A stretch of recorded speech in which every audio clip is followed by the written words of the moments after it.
সবাইকে আসসালামু আলাইকুম। রিয়াজ কিচেন থেকে নতুন আরও একটি রেসিপি নিয়ে আপনাদের মাঝে হাজির হলাম।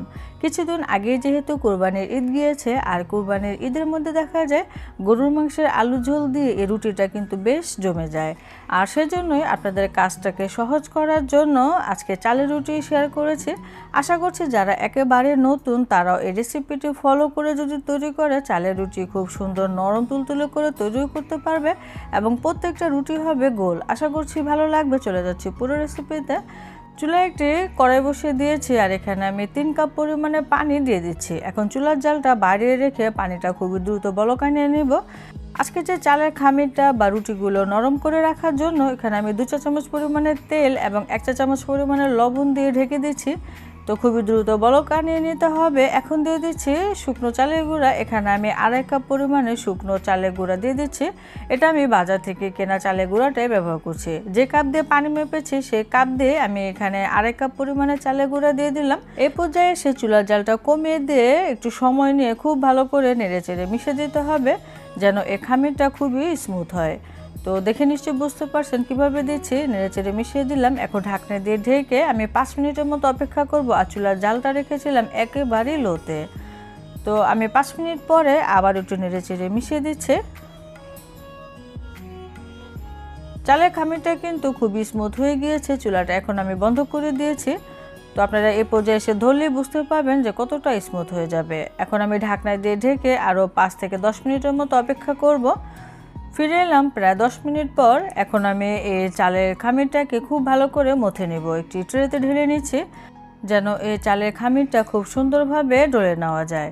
তো গরম গরম থাকতে আসলে এই খামিরটাকে ডলে নিতে হবে। বেশি গরম তো আর ধরাও সম্ভব না, সেজন্য একটি বাটিতে একটু পানি নিয়ে নিতে হবে। তো কিছুক্ষণ পর পর একটু খামিরটা ডলে নিতে হবে। আর হাতটা বেশি গরম হয়ে গেলে পানির মধ্যে হাতটা চুবিয়ে নিতে হবে। আর এভাবে করেই আপনার এই খামিরটাকে তৈরি করে নিতে হবে। তাহলে খামিরটাও সুন্দরভাবে মথানো হয়ে যাবে এবং হাতেও বেশি গরমও লাগবে না। তো খুবই সুন্দরভাবে মসৃণ করে আমি এই খামিরটা তৈরি করে নিয়েছি। খামিরে কোনো প্রকার দানা দানা ভাব নেই। অনেকে চালের রুটি তৈরি করলে কিন্তু চালের এই রুটির মধ্যে অনেক দানা দানা রয়ে যায়। এজন্য খুব ভালো করে মথে নিতে হবে। যত ভালো করে মথানো যাবে আসলে ততই ভালো। রুটি বানানোর জন্য লিচিগুলো আমি একবারে কাটছি না। আমি প্রথমে একটা মিডিয়াম সাইজ করে রুটি বানাবো, সেই অনুপাতে নিয়ে নিলাম। আর বাকিটা একটু ভিজা নিংড়ানো কাপড় দিয়ে ঢেকে রেখে দিতে হবে, যেন উপরটা ড্রাই না হয়ে যায়। একটু ভিজা থাকলে ভালো। তো এই পর্যায়ে এসে এই লিচিটাকে খুব ভালো করে মথে নিতে হবে বা ডলে নিতে হবে। এতে করে রুটি খুব সুন্দর স্মুথ হবে, চারো সাইড ফেটেও যাবে না। এখন এই চালের গুঁড়ি দিয়ে রুটি বেলে নিতে হবে খুব ভালো করে। আমি একটু গোল করে নিয়েছি। তারপরে এভাবে আস্তে আস্তে করে একটু চ্যাপ্টা শেপ করে দিতে হবে। তারপরে একটি বেলুনের সাহায্যে রুটি বেলে নিতে হবে। আচ্ছা, যারা নাকি রুটি একেবারে তৈরি করতে পারেন না, যাদের রুটিটা গোল হয় না, তো তাদের জন্য আমি প্রথমে দেখিয়ে দিচ্ছি। রুটি যদি এরকম আঁকা বাঁকা হয়ে যায় তাহলে কোনো টেনশন নেই। তো রুটিটা কীভাবে গোল করতে হয় সেটাই আজকে আপনাদের সাথে শেয়ার করছি। যারা নতুন তারা খুব সহজে বানিয়ে নিতে পারবেন। এরকম একটি ফ্রাই প্যানে ঢাকনা নেবেন, নিয়ে এরকম একটি চাপ দিবেন। খুব সুন্দরভাবে ঢাকনার সাইজে এরকম রুটি গোল গোল হয়ে যাবে। তো দেখে নিশ্চয়ই বুঝতে পারছেন কত সুন্দরভাবে রুটি তৈরি করে নিয়েছে। আর এই বাকিটুকু কিন্তু ফেলে দিব না, এগুলো জমিয়ে আরও রুটি তৈরি করা যাবে। তো আমি আরও একটি রুটি তৈরি করে দেখাচ্ছি। তো এই রুটিটা আমি আর কাটবো না, আসলে আমি নর্মালভাবে রুটিগুলো তৈরি করে নিই। যারা একেবারে নতুন পারে না তাদের জন্যই আমি শেয়ার করেছি। তো আমি তো রুটি এভাবে সবসময় তৈরি করি, বেশি একটা মন্দ হয় না, কি বলেন, চলে তো। তো আমি আরেকটি রুটি তৈরি করে নিয়েছি গোল করে, কোনো প্রকার ঢাকনা ছাড়া। আচ্ছা, সবগুলো রুটি আমি ঢাকনা দিয়ে কেটে নিয়েছি, যেন প্রত্যেকটা রুটি একই সাইজের হয়, যেটা আপনাদের সাথে শেয়ার করছি। তো রুটিগুলো কিন্তু আমি বানিয়ে নিয়েছি। আর রুটিগুলো দেখেই আপনারা বুঝতে পারছেন রুটির মধ্যে কোনো প্রকার কোনো দানা নেই। আপনারা খামিরের মধ্যে অবশ্যই তেল ব্যবহার করবেন যখন নাকি খামিরটা সেদ্ধ করবেন।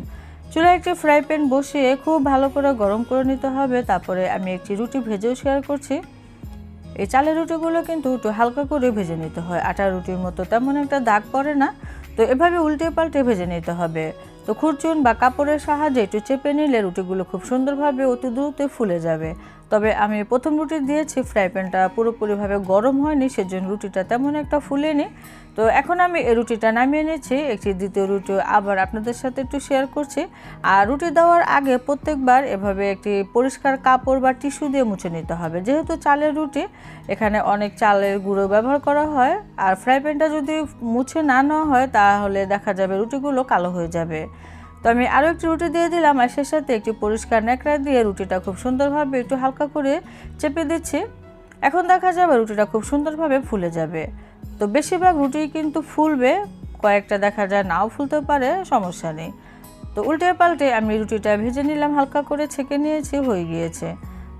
তো এভাবে করে রুটিগুলো ভেজে নিতে হবে।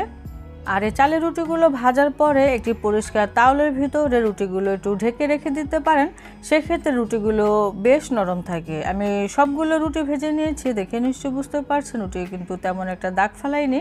তো হালকা করে ভেজে নিয়েছি, আর রুটির মধ্যে কোনো প্রকার দানা নেই, আপনারা এখনও নিশ্চয়ই দেখে বুঝতে পারছেন।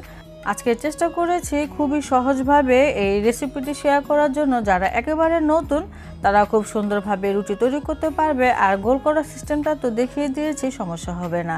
আর রুটিটা কেমন নরম হয়েছে আপনারা দেখে নিশ্চয়ই বুঝতে পারছেন। এখন এই চালের রুটি আপনারা মাংস বা হালুয়া দিয়ে পরিবেশন করতে পারেন, খেতে ভীষণ মজা লাগে। তো আমি তো গরুর মাংসের আলু ঝোল দিয়ে পরিবেশন করেছিলাম, আলহামদুলিল্লাহ খেতে মজা হয়েছিল। আপনারা তৈরি করবেন আর কমেন্টে জানাবেন আপুর রেসিপিটি কেমন হলো। সবাই অনেক বেশি ভালো থাকবেন, বিদায় নিচ্ছি, আল্লাহ হাফেজ।